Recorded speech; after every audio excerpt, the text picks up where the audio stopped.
Microplastics are everywhere in our water, our food, and yes, inside our bodies.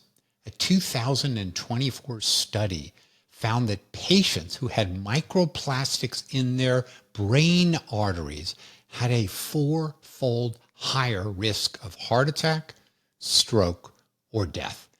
But before you panic, let's look at what the science actually says, what we know, what we don't, and what you can realistically do about it.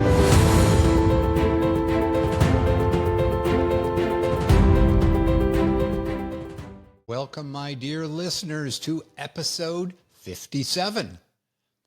Microplastics, potential problem with no easy solution. Now, microplastics are everywhere, figuratively and literally, in the news, on social media, and hyped in ads selling you special water bottles and home air filters. And literally, microplastics are in what we breathe and in almost anything you can eat. How do we get here? Now, microplastics can't be good for you, but how worried should you be? And what, if anything, can we do? Let's find out where the evidence takes us. But before diving in, I want to share some listener feedback. When I did the episode on the 5-second food rule, whether it's OTK to eat that French fry that fell on the floor, people really liked that episode. And people said, please do more of them. And somebody recommended that I do one on chicken soup and whether it will help you get over your cold faster. So I've added it to the list. Another listener pointed out that I missed something, and I'm really appreciative of that listener. So when I talked about what we can do to reduce our risk of cancer, I mentioned suntan lotion and wearing long sleeve shirts to try to reduce the risk of skin cancer. But I forgot to mention wear a hat. And so many people do forget to wear a hat when they're in the sun. So thank you, listener, for pointing that out. And I love feedback. Send more, positive, negative. It's all great. As always, please tell your friends. If you haven't, please write a review and send suggestions for how I can do a better job for you. As I've said, I'm trying to create a safe space for information. What does the evidence really tell us? I may be wrong at times, but I'm not driven by any financial motive, as I don't have sponsors, don't have paid subscriptions, and I don't own companies in this healthcare space at all. Okay, on to the good stuff. Part 1, a bit of history about plastics, which may give you a sense of how the heck did we get here.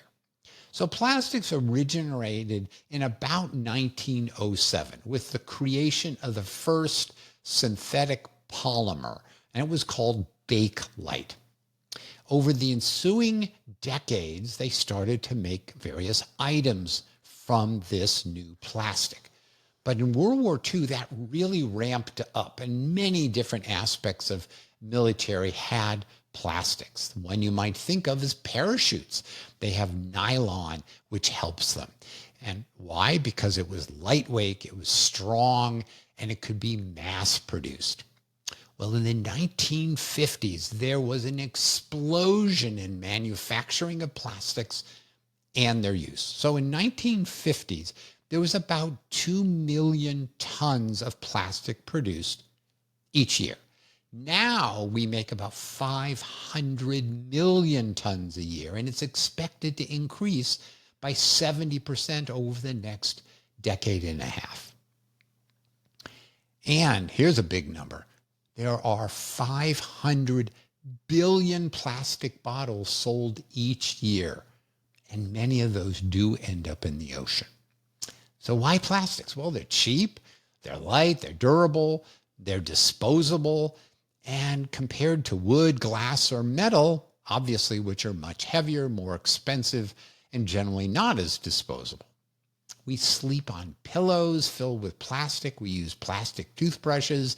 We type on plastic keyboards. We drink and eat from plastic containers.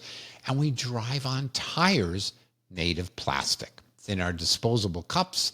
It's throughout our coffee maker, except for maybe the thing at the bottom, which collects the coffee.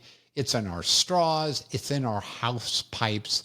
So plastics are everywhere.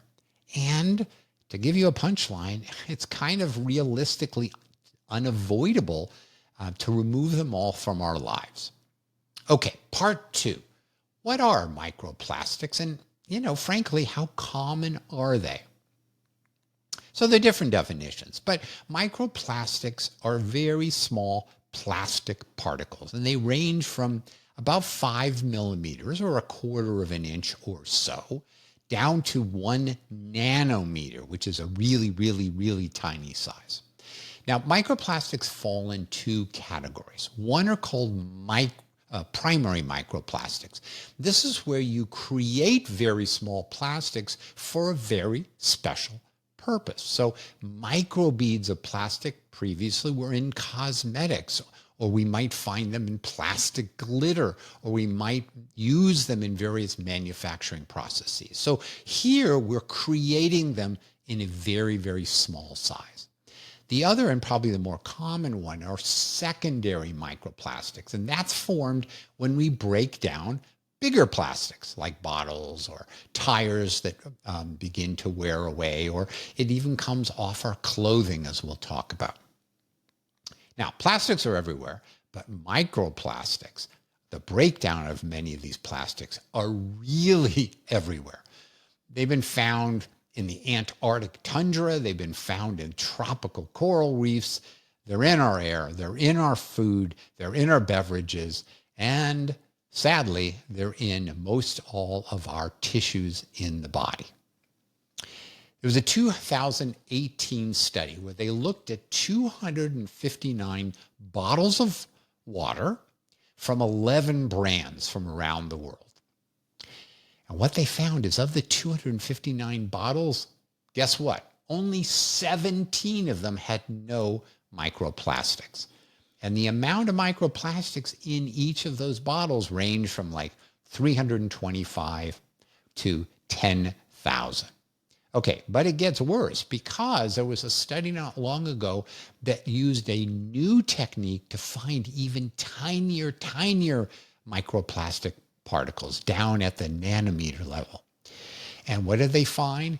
There were 240,000 pieces of this little tiny plastic per liter of water. Okay, now you might be thinking, all right, so maybe I should never drink water. Probably unavoidable, but, there's a thought. But they're in the air too. And it's felt that we inhale about 68,000 tiny particles each day of microplastics. Now, here's a question for you before I give you the data. Do you think that microplastic exposure is worse outdoors or indoors? Think about this for a moment. Outdoors, you got all the air from cars and tires and all that kind of stuff. But indoors, you got carpets and maybe because the air is kind of stale indoors, maybe there's more indoors. All right.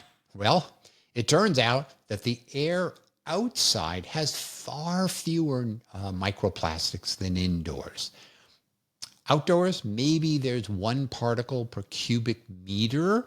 That's a meter on 3 sides. Outdoors, and there's about a 50-fold higher amount indoors. People have estimated, and again, don't think this is absolutely proven, because there's lots of different views and different arguments about this. But people kind of say we get about a credit card size amount of plastic in our bodies every week. Okay, so I hope I've shared with you, probably scared you, that plastics and microplastics are everywhere. So now the critical part is part 3. What are the harms? Now, the body of literature on this to tell us how bad these are for us is really tiny. And they're all observational studies. So it's, they certainly didn't randomize people to say, you're going to get lots of microplastics and you're not. We're going to wait 20 years and see who has problems. Now, of course, those kind of studies were never done. So in these studies, I want to step back and share with you a saying that I may have said before with you and you may have heard.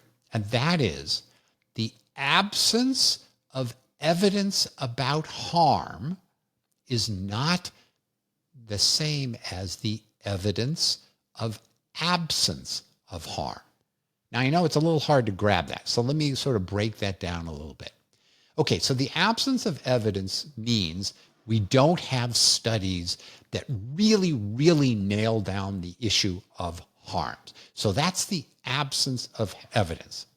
Now, it may turn out that this topic or other topics, maybe there's a lot of harm, maybe there's very little harm, but we don't have good evidence. So we have the absence of evidence.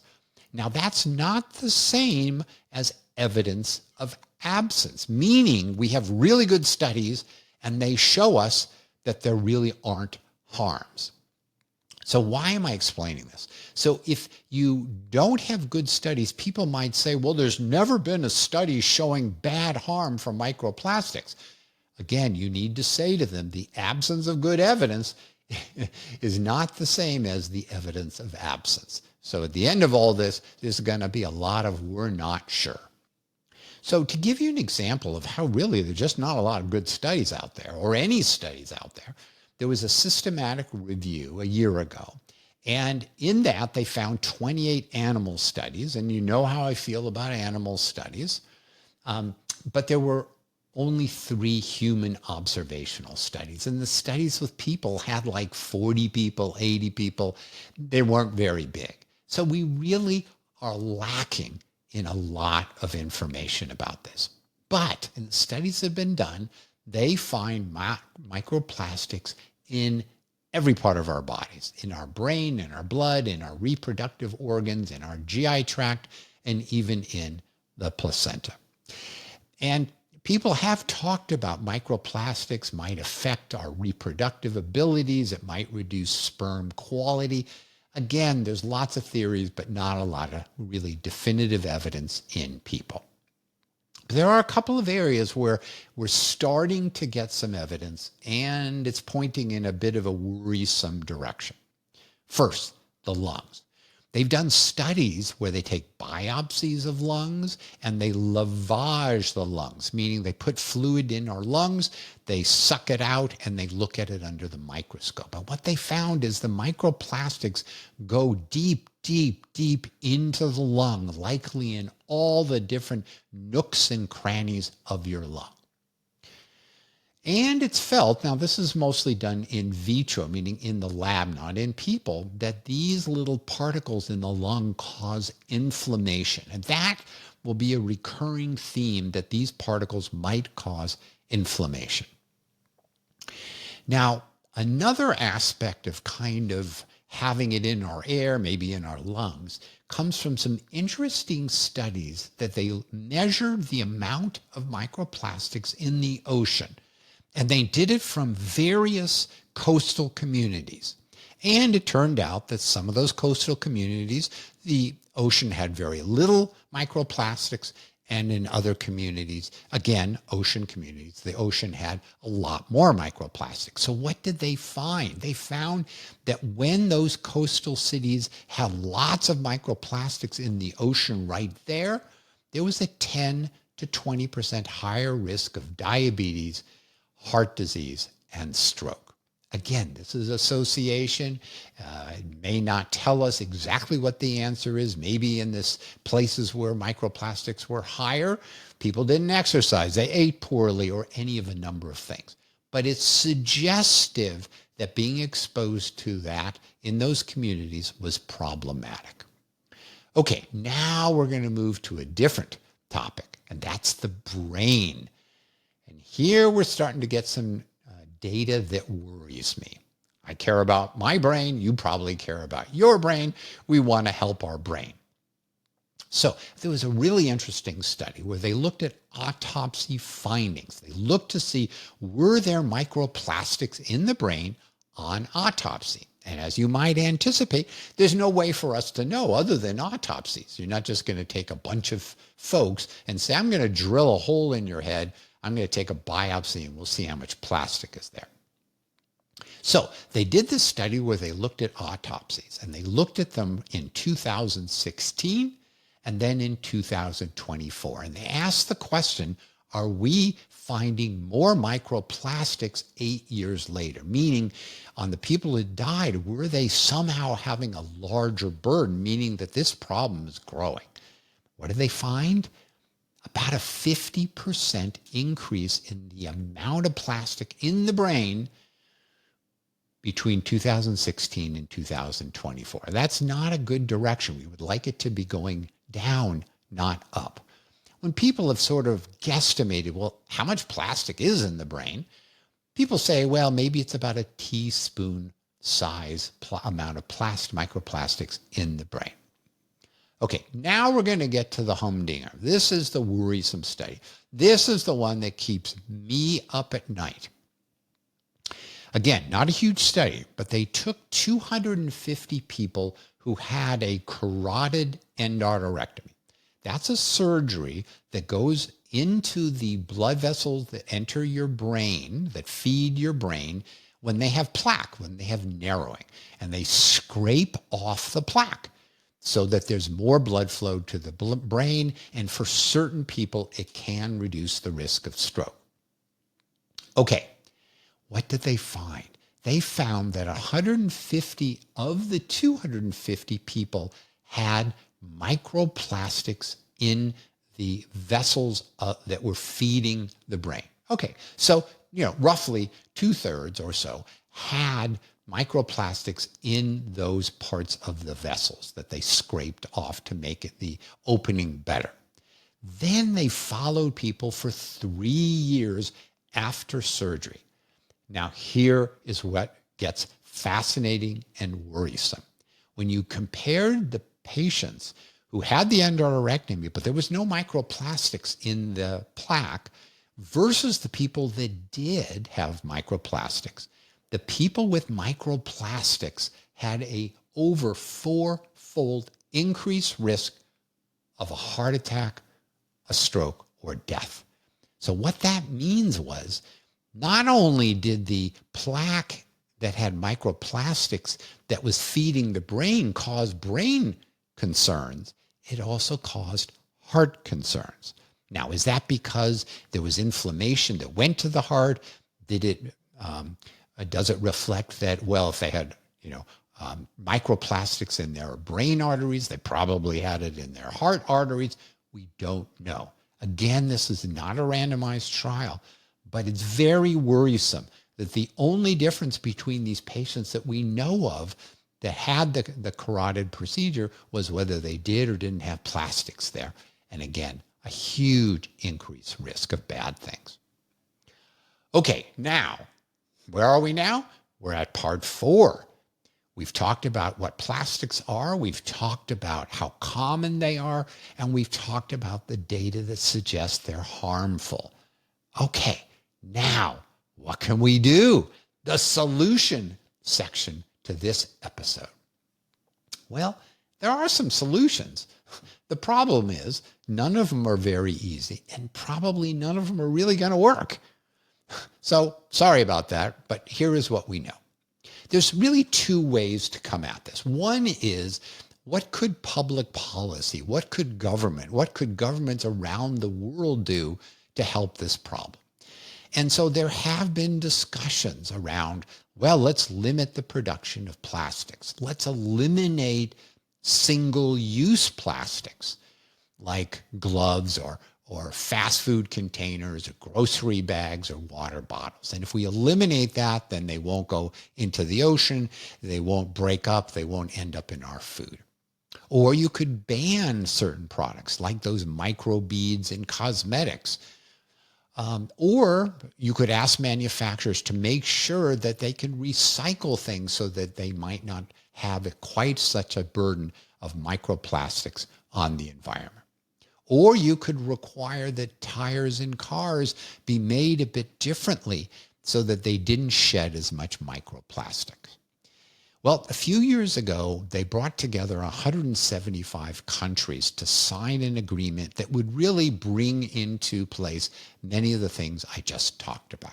Well, those negotiations fell apart in 2025. So it's not really clear where this is going to go. In California, they did have a bill to basically require that all food packaging be recyclable. Other states are thinking about banning, styrofoam food containers. So there's a variety of different policy approaches.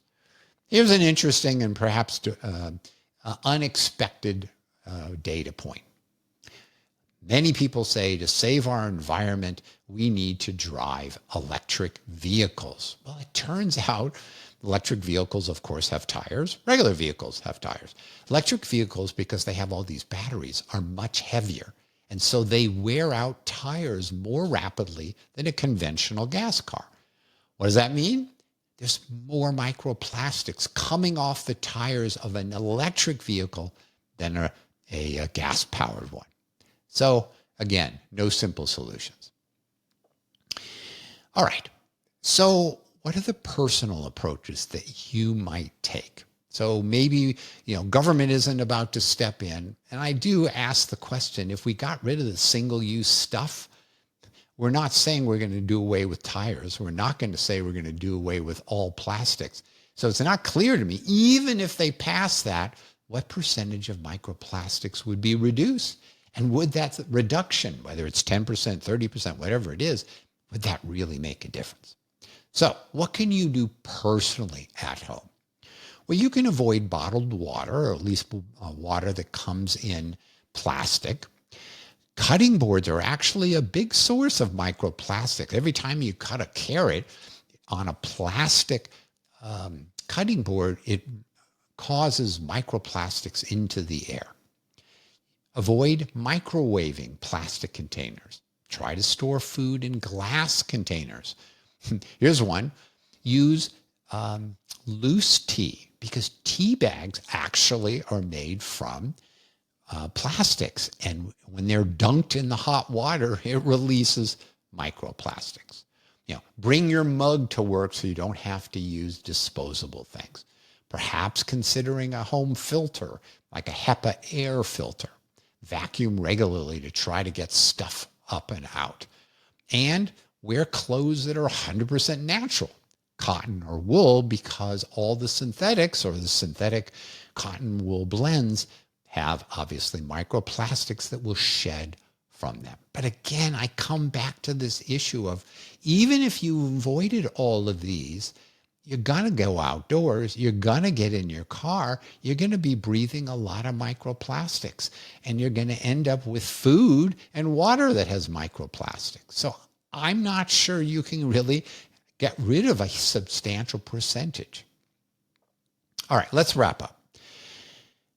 Microplastics are everywhere in our environment, and sadly, they're in our bodies. Now, they can't be good for you. I can't imagine a world where we would say microplastics in our body is a good thing. Now, how harmful they are isn't absolutely clear. Sure, I shared some information that it goes deep into the lungs, it gets into the brain, and that it may increase the risk of heart attack, stroke, or death. But we really don't know yet. It's an early phase of analysis. Can you reduce exposure? You can try to, but whether that's realistic that you can reduce enough, I'm just not sure. So as always, I hope you live long and well. Think about microplastics, try what you can, and hope that it reduces the risk sufficiently. Until next time, goodbye.